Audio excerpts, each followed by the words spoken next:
should be on my shoes in this place because I think it's like nervous.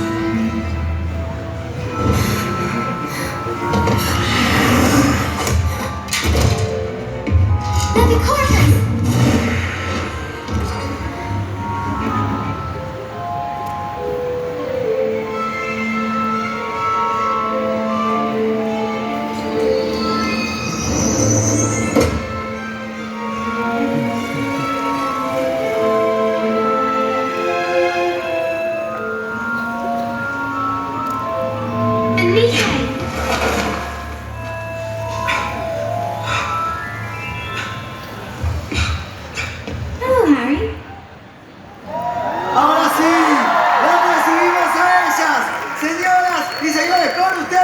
Evanna, Lynch!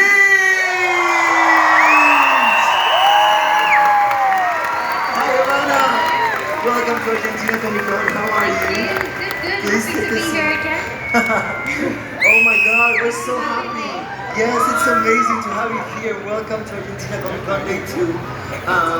Are you enjoying your stay? Oh, me too. I'm enjoying it because I'm getting a lot of that. Yeah, just so much warmth and long hugs. The fans kind of tunnels. Really, so yeah, that's been just so nice to have to feel that warmth. Because I kind of had an idea, because the fans from all of Seven really are always very supportive and kind, and it's the same energy in person, so that's nice. That's amazing. And did you get to do anything fun, like go to a show or eat out or something? Yes, I went to a tango show.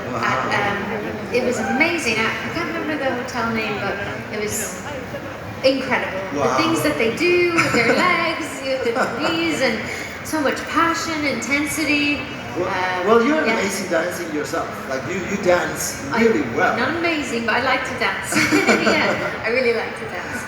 I kind of feel like, you know, with Argentinian tango, if you are Argentinian and if you've not tried a class, I don't understand you. You have to, yeah. Yeah, so it's such a beautiful craft, a beautiful skill. I know.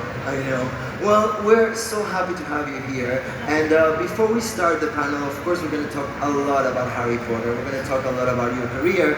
But first, I want to congratulate you for all the amazing work that you do to raise awareness regarding animal rights. And I wanted to ask you, when did you decide to use your fame as a platform to raise awareness about it? Were you always conscious about animal rights? Yeah, I mean, I always had a connection with animals since I was young. I think I was quite shy at school, very much in my own world, and I liked that with animals you didn't have to use words. You had a connection that was bigger than that. It was more spiritual, and so I always felt at one with them. And then I think when I was maybe around 10, I started to put it together that they were both our friends and our food, and that felt very wrong. So yeah, I went vegetarian when I was a child, and then like one person. That's nice. And then another 10 years later, I kind of got deeper into the animal rights scene and transitioned to veganism. Yeah, and I have to say, I've been very well fed on this trip. I've had people keep bringing me cakes and treats, and all the fans I've had treats from Venezuela, from Chile, from all of these countries, and from Argentina, from That's both sides. amazing. Thank you. Well, and I want to talk about your beginnings. You started acting at a very young age. Did you always know that you wanted to be a performer? Did you always know you wanted to be an actress? Yeah, I think I did from a young age.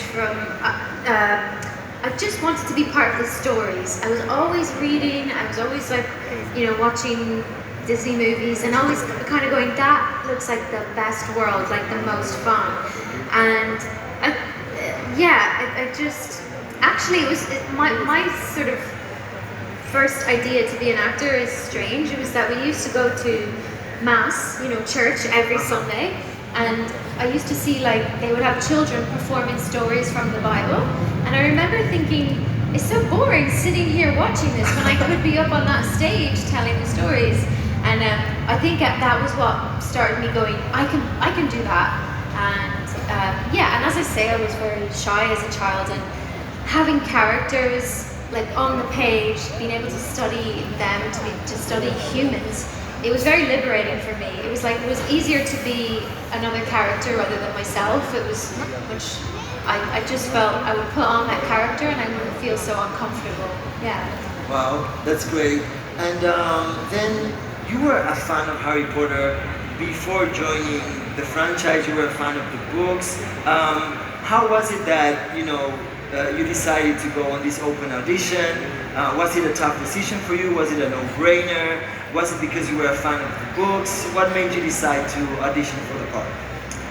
Oh, yeah, no-brainer. I was like writing to them for years because I just really wanted to be, I really wanted to be in the films. And I was a huge fan of the films and the books, and I just felt like I want to be part of that world, and I want to also be in the arts. So yeah, and I think I went on MuggleNet one day, which was a Harry Potter fan site, and there was like an open casting announcement for the role of Luna Lovegood, and I was the right age, I was the right nationality to kind of tick all the boxes. So yeah, I just had to beg my dad to buy a flight to London, and which was a big deal. You know, because we were from the countryside in Ireland, and my parents were teachers. They didn't have a lot of spare income, that kind of thing. It was a very big deal to get on a plane. But yeah, I think he just said, "Oh, let's give it a shot. Let's see what happens." Yeah, that's great. And I was thinking, well, listening to you, such determination at such a young age. Like, I was writing letters to them. Yeah. You know, I wanted to be a part. I think that's an amazing quality to have, just for anything, but to be an actor in particular.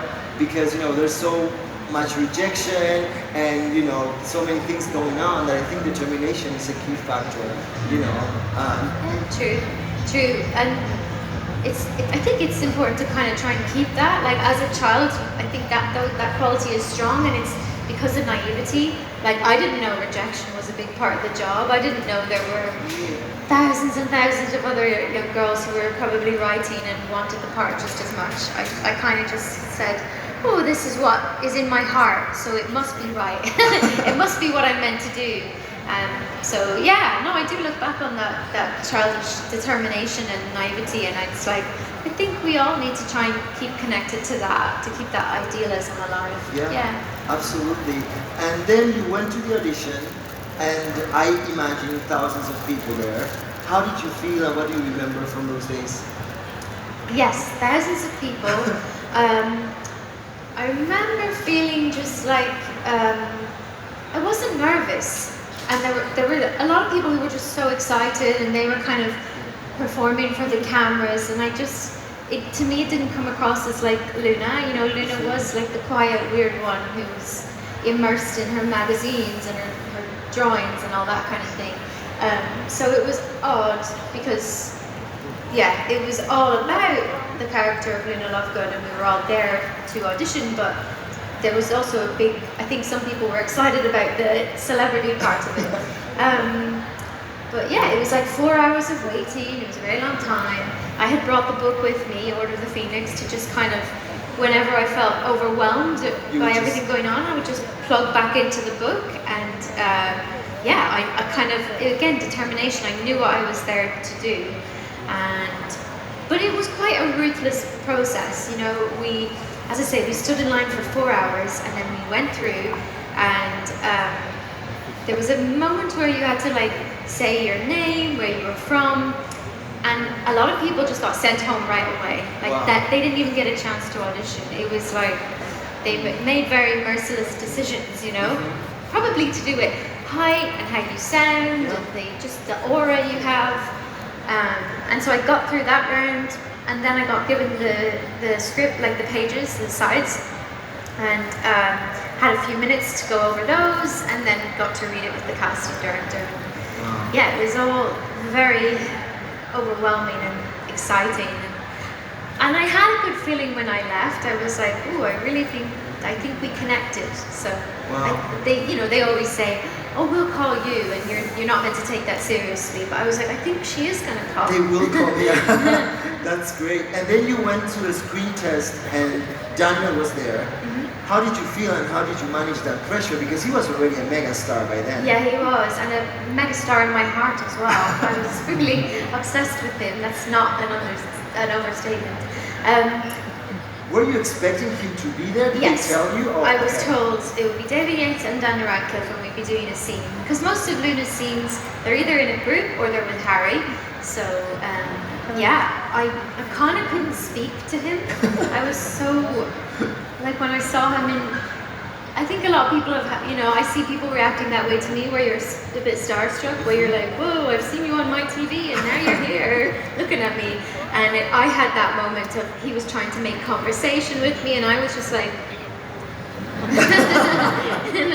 I think it kind of helped. It sort of added to the Luna Lovegood, kookiness. Yes. Like that. She's a bit spacey. She's a bit like she speaks a bit slower than everyone. So yeah, I think I made him uncomfortable probably as well. But yeah, I think it was the right tone for that. And what do you remember when you actually got the final call telling you, okay, so you're Luna, you'll be Luna? Yeah, it was crazy. It was like 3 days after that screen test. So it was on the Monday. So I'd had a whole day of school, boring school, and I was like waiting for the call of my lifetime. And I was really worried that if I missed the phone call, they'd give it to someone else. So I was like checking I had one of those flip phones and I was checking it every 2 minutes. And she called at around 4 p.m. or like 4:30. And I was in the shop because my mum wanted to get bread and milk and that kind of thing. And I said, if you go in here, you will meet the whole village and you'll talk to everyone and we'll never get home and I'll not get the phone call. So, but I went in to get the bread and milk and then I got the phone call and I think I was like holding the groceries and like, oh, I gotta put these down, hang on. And then went outside and she told me and I was, it was too much to process. I just said, oh, thank you so much, thank you. And hung up and like I kind of did that to my mom and sister and they were like, what? Yeah, but we were also told you can't tell anyone for 10 days. So, and I was such a nerd at school that I always did my homework. So I had to go home and do my homework because if I hadn't done my homework, they would have been like, yeah, are you sick or something? Like, what's wrong? So, yeah, it's almost like for 10 days I just had to act like there was nothing going on and just focus on one thing at a time. Yeah. That's amazing. And then pretty quickly you jumped on set, right? You told me yesterday, I believe, that there wasn't a lot of time between casting and shooting. Is that right? Yeah, there was about 2 weeks. Yeah, that was it. So everything was very busy after that. It was like changing the hair, doing the costumes, getting the scripts, moving to London. It was like a lot of things at once. A lot of things. And Luna is a character that we all love because she's just so special. Like I said yesterday, she marches to the beat of her own drum. And she's such a great mentor to everyone. I mean, to Harry especially, but to everyone. She just knows exactly what to say with one word, with one sentence. It's like super accurate. She's so wise. How do you prepare such a character, such a complex character, such a unique personality? Yeah, so I don't see Luna as complex. I see her as very much what you see is what you get. She doesn't have like an inner conflict. The way most characters do, they might say one thing but do another. She just doesn't have that. She's very at one with herself, just at peace. I think that's what makes people love her. That's what makes her unique, is that she is so pure and so aligned with who she is, her values, and how she presents herself. So no, it wasn't like there was a lot of digging to do or a lot of backstory. She was already a very well-written character. I knew all the stuff, about her bond with her father. I knew her mother had passed away. I knew she didn't have friends. She was bullied a lot. Like, that was all there. So yeah, and I'd read the book so many times that I knew the world. I was about to tell you, you've been researching for the role a few years back when you were reading the books over and over, so you knew the character. Yeah, I was ready to like hit the ground running. Really, I was just so. And I think I had dressed as her for Halloween. I had made the radishes, so yeah, all that work was done. That's amazing. And then you jump on set, first day on set. Did you feel intimidated? Were you aware of everything that was going on? Did you take it like a game, you know, just to not be so anxious? Yes, I was.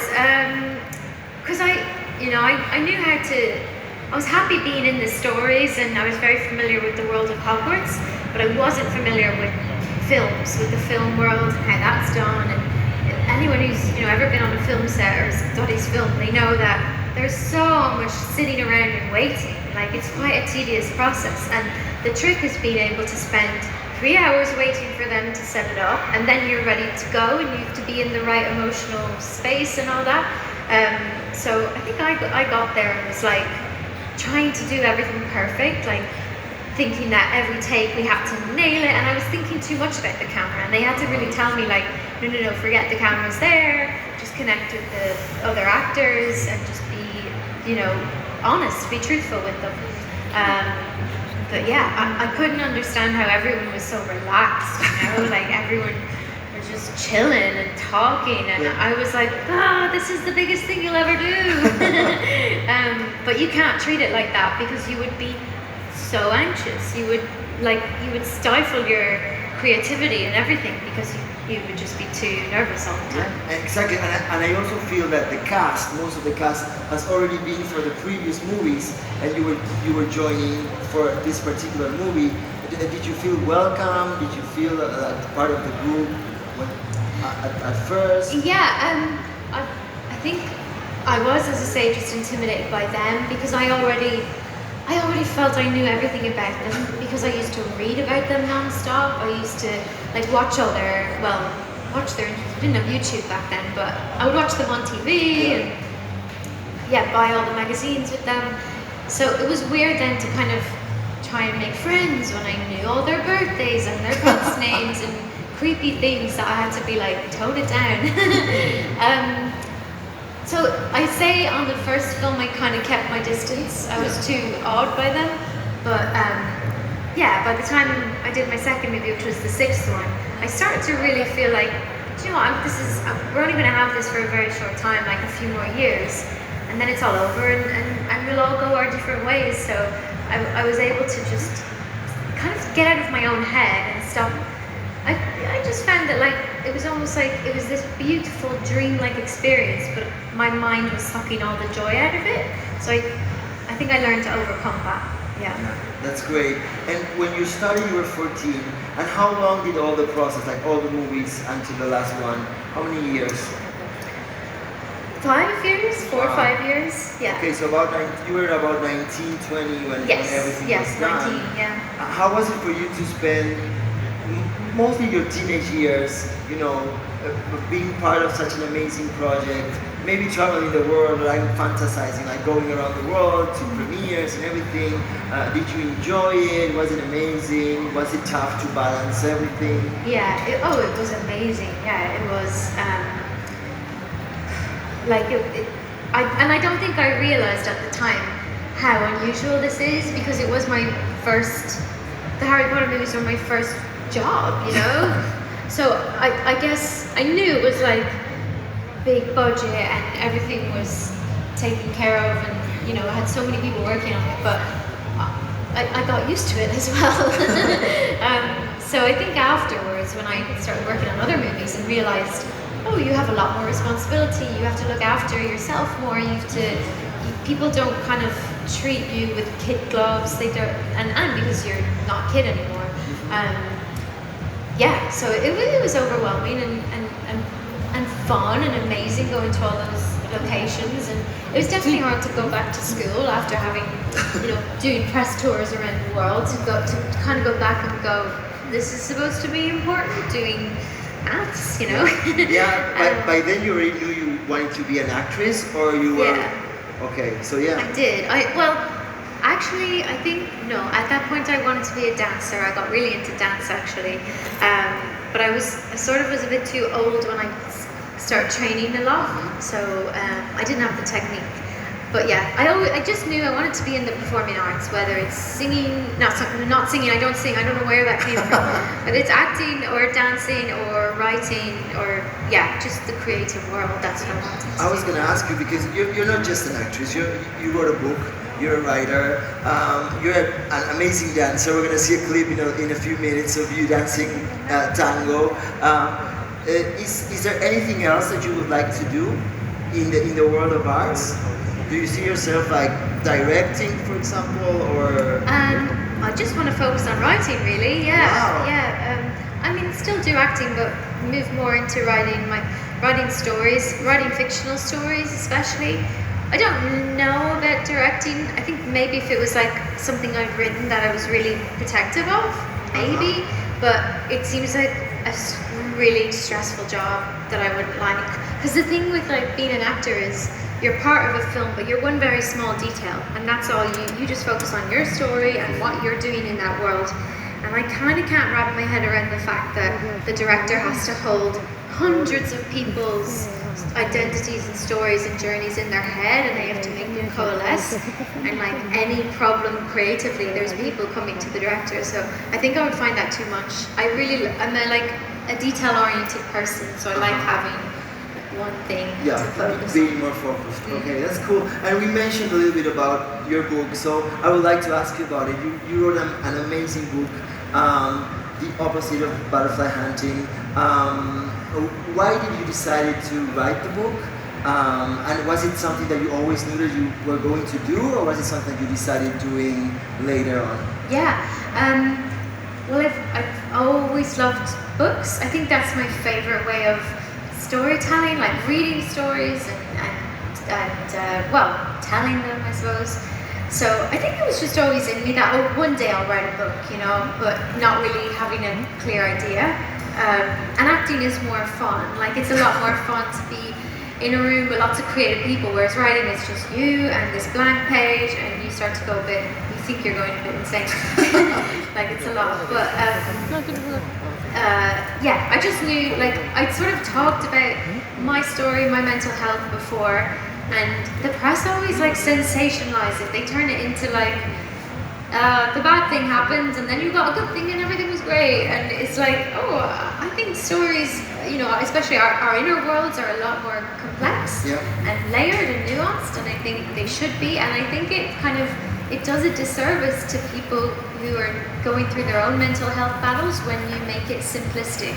Because so many times people, like things like recovering from eating disorders or addictions or things like that, it's shown as something very triumphant and wonderful, but it doesn't feel like that.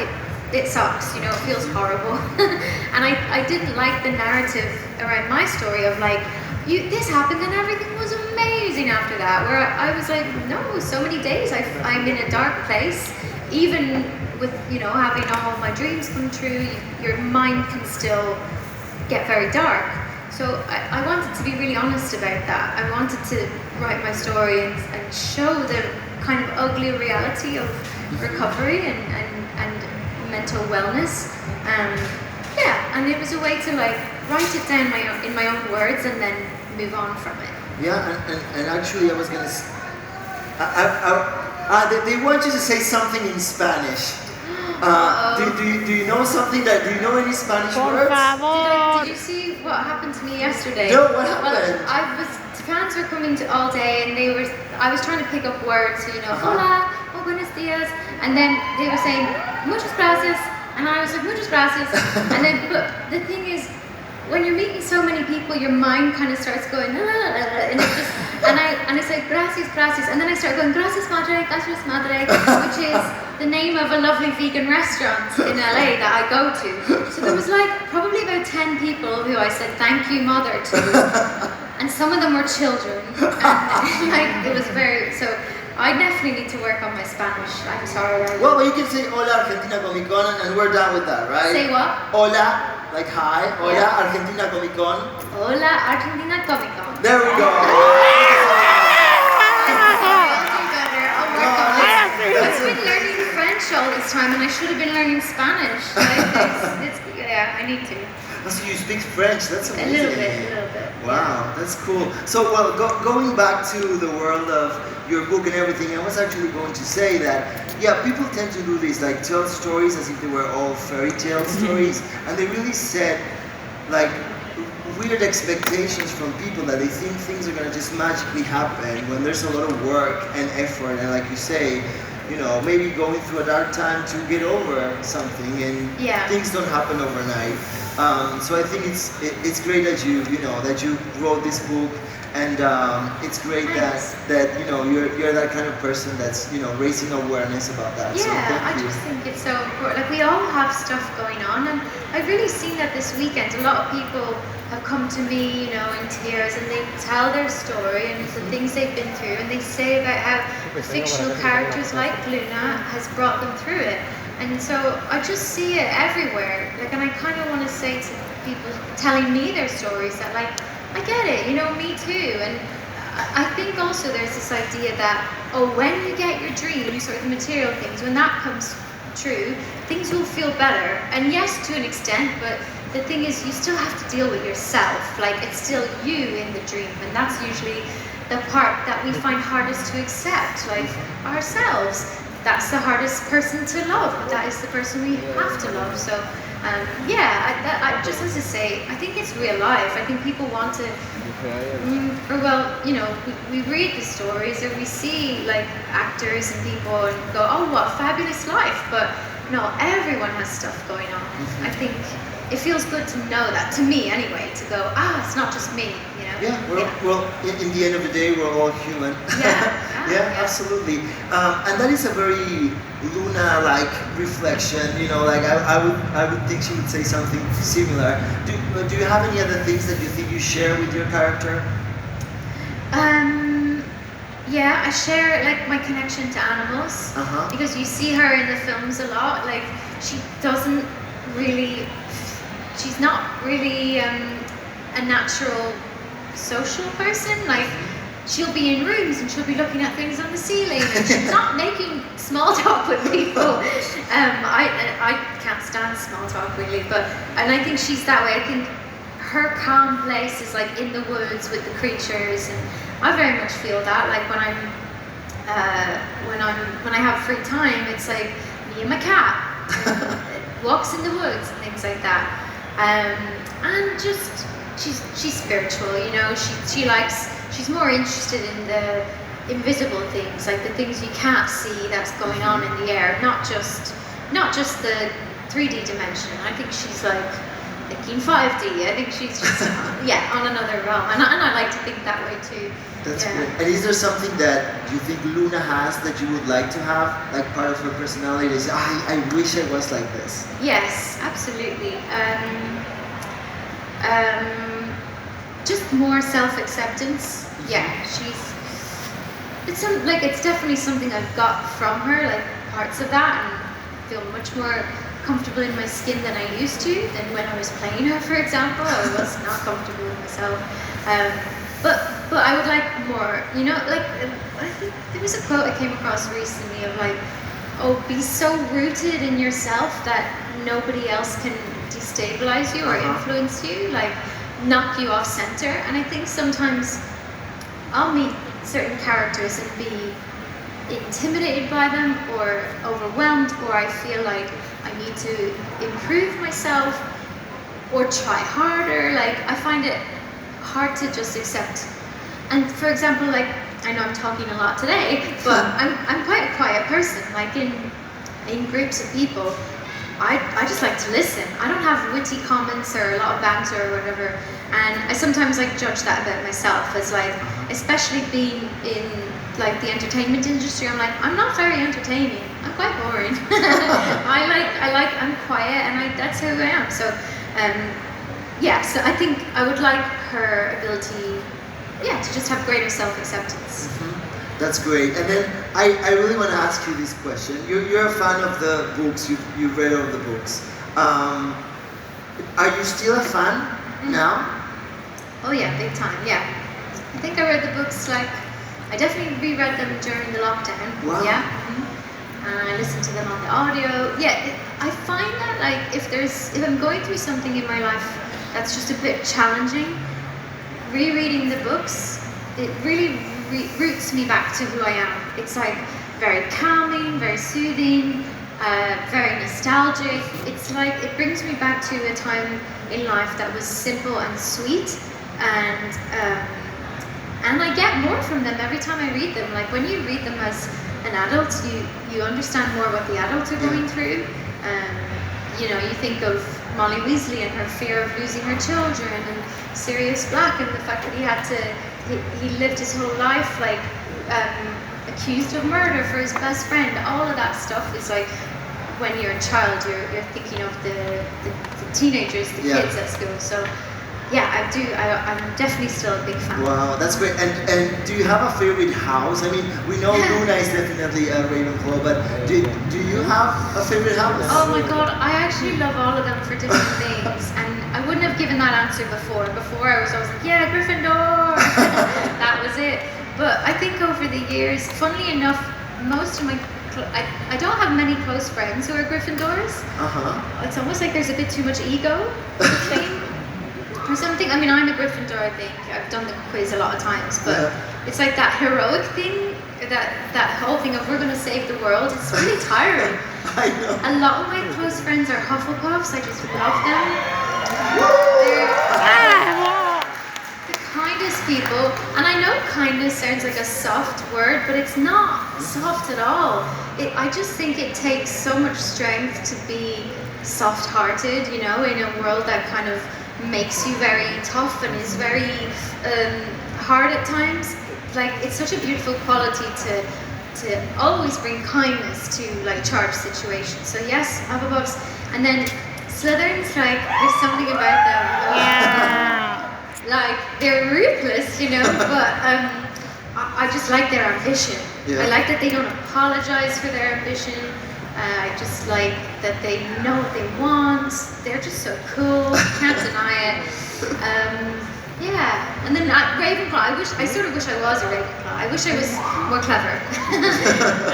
But it's hard. Like, I have some friends who just absorb facts, and that's how their brains work. And mine doesn't really work that way. So I think I am a Gryffindor, but yeah, sort of have Ravenclaw aspirations. I'm the same. I always wanted to be a Slytherin, and I do the test, and I keep getting Gryffindor every time. Did you?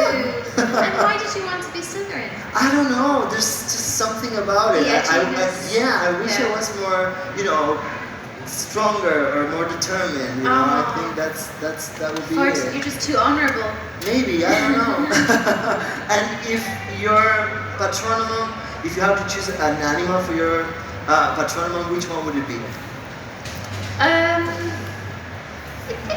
I don't know. By now it's like, so probably my cat, my own cat. I've got a little Persian cat, and it's because it's about the feeling, isn't it? The Patronus is about like a swell of happiness in the midst of darkness. And every time I see my cat, even when she just walks down the stairs, I just go, oh. Like, that's how I feel when I see her. So I think she'd come out of my wand. Not the scariest Patronus, but it doesn't need to be. Wow. And if you had to tell us one big thing that you learned from the entire Harry Potter experience, what would that be? I think it's important to surround yourself with creative people and positive people, like people who are always making and who praise each other, lift each other up.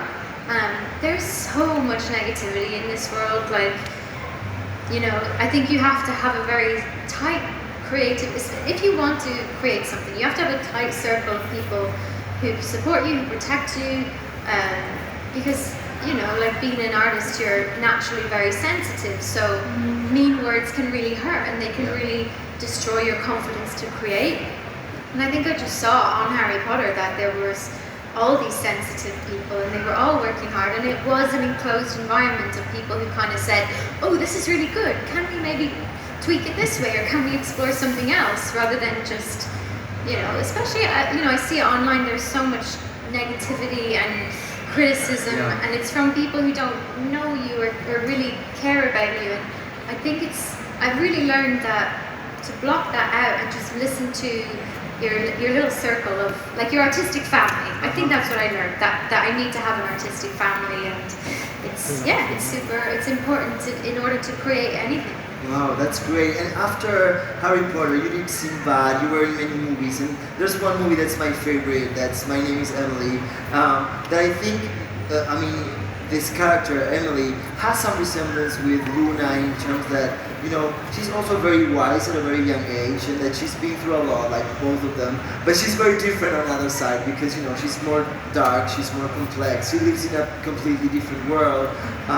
It's such an interesting character. I think your performance is just amazing. I love seeing the curve of the character, everything that she learns, on that journey. How did you prepare for that role?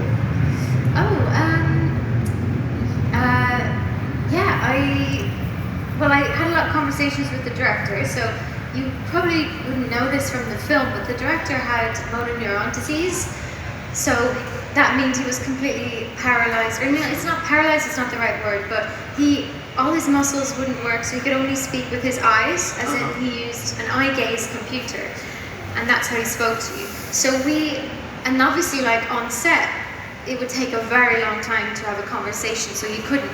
So we wrote a lot of emails to each other before filming, like back and forth constantly, and we had some rehearsals, me and the other lead actor, George. We would rehearse the scenes in front of the director, and then that evening he would send us notes.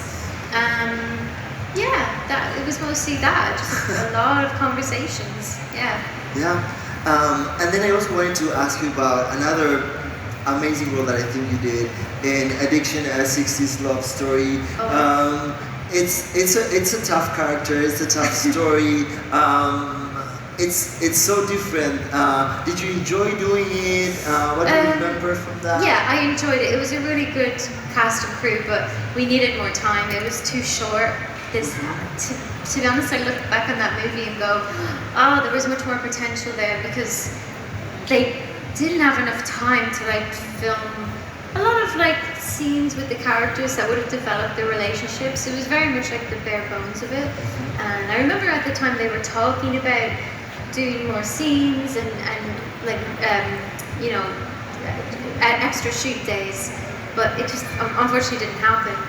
That's the independent film business. Like the thing you just never have enough of is time. It was a really great crew, but in a way I look back and kind of go, there was so much more to dig into in the characters. And what I think it's great is seeing all these different roles that you've been in, and seeing, oh my God, this person can do all of this. Is there something that you would like to do as an actress? Any sort of character, be in any sort of movie in the future? Yeah, big time. I feel like I have so many more goals ahead.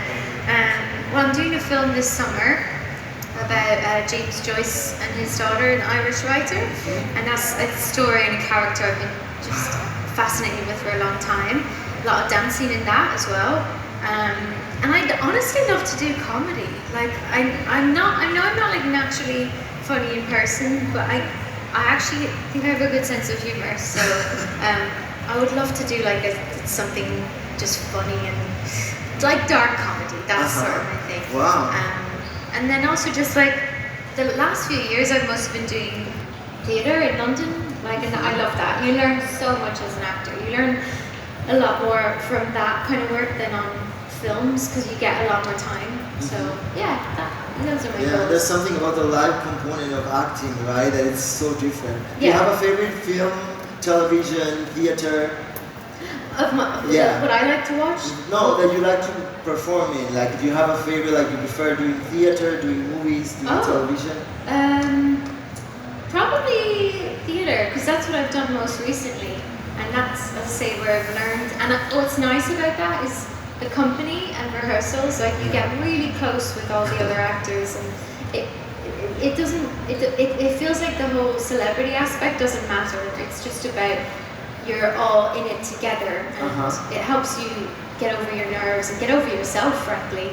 I love doing plays. That's amazing. And you mentioned that you will be dancing in your next movie, and I just really want to show this clip of you dancing tango. Actually, it's ballroom, because you were dancing with the stars. I was. And you did amazing in the competition. You placed third, and I had no idea you were such a great dancer. Oh. So let's. Well, I had a lot of training. It's somebody's job to make you a good dancer on that show. So. Well, but if you don't put in the work, you know. True. So let's take a look at this clip, and we'll talk a little bit about it. ¿Podemos ver el clip de Evanna bailando tango, señor director? No, no, por Are favor. you watching the whole thing? Yeah, we're watching the whole thing. The whole thing? Here we go.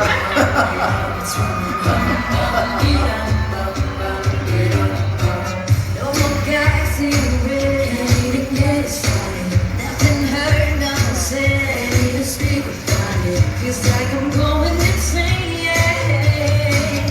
You took me in the night to come and grab you. It can't go inside you and consume you. A disease of the mind can control you. It's too close to come, but you break eyes. You need to say you are mine.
It's ballroom dancing, but it was tango, and you did wonderfully. I loved it. It was Wow. such an intense. I mean, it's an amazing dance. You should be so proud of your culture. And I really wanted to do the Argentinian thing with the leg flicky thing. Uh-huh. We didn't get to do that. We don't get to decide. But yeah, it was really a great experience. And I remember for that dance, one of the other dancers came up to me and was like, "We need to see the woman.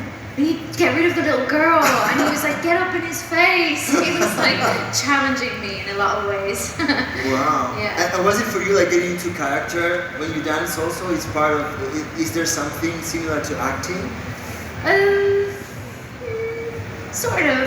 It's more the spirit of the dance, I suppose. Uh-huh. With that one, I was just so angry, to be honest, because we had been in the competition for weeks and we had never got very good marks. Uh-huh. And I was like, what do I have to do? And I was just so mad and I was so tired. We were done, like every muscle was sore, everything. So I really felt like, let's just kill them, you know? Like I think that dance, the mood I was in was less about, I want to put on a nice show, a nice dance for you. And it was more like, I just want to punish everyone. I don't know, it was something different. So it was more, not about character, but it's about the energy, the mood that you want to give, you want to express. Mm-hmm. Yeah. Wow, that's amazing. Well, Evanna, unfortunately we do not have a lot of time, but I want to do two final questions. Sure, yeah. One, we talked a lot about Harry Potter, so a lot about magic. So I wanted to ask you, do you believe in magic? I do. I identify as a witch for sure. Yeah, I do because, well, I believe everything has energy. You know, everything we say, especially the way we feel about ourselves, our thoughts and everything. I think they all have an energy, and I think, you know, like attracts like. So if you're in a negative place, if you think badly about yourself, you tend to attract people who also think badly of you, and toxic experiences. So, you know, I suppose I think there's a magic to that. That if you're not watching your thoughts, if you're not watching the reality you create, you could get more of what you don't want. And yeah, and I work with the moon in that way. Like, it was a full moon last night.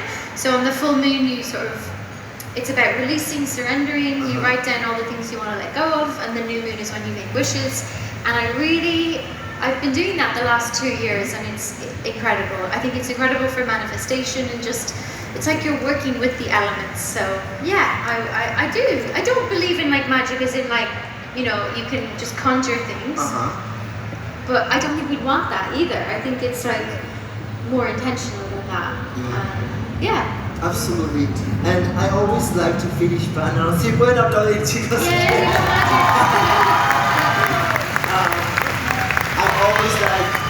I always like to finish the panel with these questions. I'm pretty sure we have people that want to become actors, you know, in the future, or artists. Do you have any advice to give people that are watching? Yeah, absolutely. Well, I would say, like, you know, every actor finds their way into it in a different way. My journey was very unconventional, but my journey was founded in like my love of books. You know, I was a very nerdy child, and I found these stories and I loved them, and that's why it worked. So I would say, like, you know, find your own route into it, whether that be through creating content on, you know, YouTube or TikTok or whatever, but just like, you know, connect to what you love. What is it you want to create? What are you burning to say? Yeah, and just like don't be waiting for permission. Yeah. You know, like, we have so many tools. We're so blessed that we don't have to wait for permission to do it. Just be creative. Like, challenge yourself. I would say also practical stuff like learning your lines helps you deal with nerves. And like, even for me, as somebody who's done so many auditions, I have to learn my lines inside out, back to front, because otherwise I'll be too anxious and I'll completely forget them. So, you know, prepare and yeah. But as I say, like, every actor is different, so don't feel like you have to do it the same route of getting an agent and auditioning and someone having to discover you. You can do it all on your own terms. I think just stay connected to the stories you want to tell. Thank you so much, Evanna. I think it's a great way to finish the We'll take a picture with everyone, and then we'll wrap up this panel. So it's been great to have you here. Thank you. Thank you It's been so lovely. much. Thank It's you been for great. such nice questions. Yeah. Puedes subir fotógrafos.